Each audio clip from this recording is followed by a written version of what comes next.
This segment is sponsored in part by One Brooklyn Health. When you think about your overall health, you probably think about things like keeping up with a healthy diet and exercise, but there's another piece of the puzzle you might not be thinking about. Your dental health. It is as important as your overall wellness.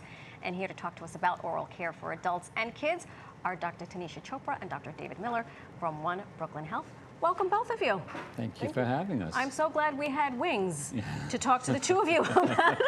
Eek! I'm interested, though, because this is fascinating, this idea that your overall health is somehow attached to your dental health. And I wonder if you could tell me a little bit about that. Sure. Well, our mouth is the gateway to our body, and there is an oral systemic connection. And oral health can and does have an impact on overall health. There is poor oral health. There is a direct link to systemic diseases such as diabetes, heart disease, lung infections, autism. So yeah, there's a direct link, and the connection for all of these has to do with inflammation. And so periodontal disease, which is a very severe form of gum disease, creates this inflammation in the mouth and also in the body. And also, poor oral hygiene increases the risk of the oral bacteria getting into the bloodstream and spreading throughout the body. So it is really important to have and maintain good oral health. And how do we do that? Oral hygiene is so important. I mean, brushing when you put and it all flossing, like that, yeah, hello. brushing and flossing, Yes, and nutrition and a good diet, not smoking, limiting the amount of alcohol, and of course, seeing your dentist on a regular basis. There's that. So, good oral health is so important to overall health. and you got to start young. So Dr. Chopra, I want to ask you, what should parents and even grandparents know about the importance of building a good oral care routine, good oral care habits with children, with kids? True. So research has shown that dental caries can have harmful effects not only to the oral and systemic, but can even affect their social and intellectual development. When one is suffering from chronic dental pain, there's a chance and a possibility that the children might appear irritable or are not concentrating or are not wanting to go to school.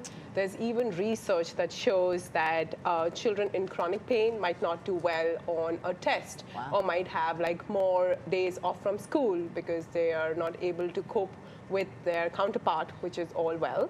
So we highly encourage all parents, grandparents to please make sure we get their kids to the dentist appointment. We recommend them at the age 1, that is on their first birthday, or as soon as they see their first teeth come. And we'd love to see them every 6 months so we can help them so the kid does not miss a day of school. Oh, right. And make the dentist visit fun. As soon as those teeth come in, go in.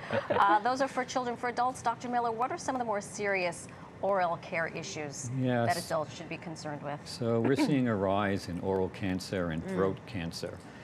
Oral cancer is the 6th most common cancer worldwide today.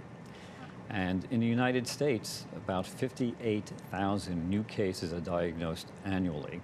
And in the US, approximately 12,000 people die each year from oral cancer. And the causes of oral cancer are smoking, chewing tobacco, alcohol, excessive sun exposure, and the human papillomavirus, HPV, which also causes cervical cancer in women.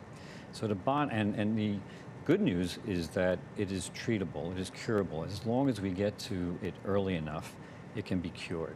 So it's really important to visit your dentist on a regular basis. Phew. Yeah, really. Burning question. Bottom line, if you will. How much should we all be brushing and flossing? Because I'm sure I'm not doing the flossing part nearly enough. A very good question. So obviously, like all of us know, we definitely should brush twice a day, preferably morning, especially at night. We should be using a fluoridated toothpaste because we all know the advantages of fluoride as a protective factor for all of us.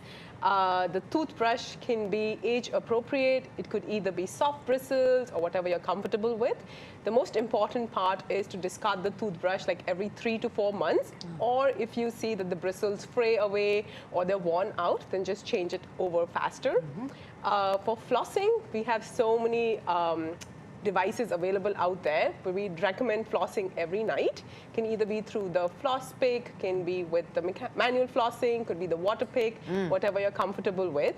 And obviously, to put it all together, we want to keep a healthy diet. So try limiting sugary foods, drinks, drink lots of water. And now that the school season, the vacations are coming to an end, we highly recommend everyone to go get their checkups done with their dentist before it's too late, so that all the kids can have a wonderful school season. I love this. I'm picking at my teeth as she's speaking. Dr. Miller, what kind of services does One Brooklyn Health offer in the community?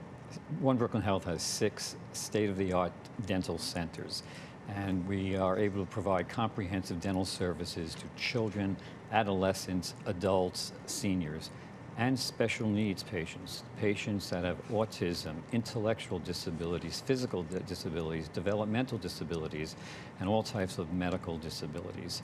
And our team consists of general dentists and board-certified specialists, including pediatric dentists, oral maxillofacial surgeons, endodontists, prosthodontists, orthodontists. The whole kit you and got caboodle. it. We can provide comprehensive services for the entire family. Great.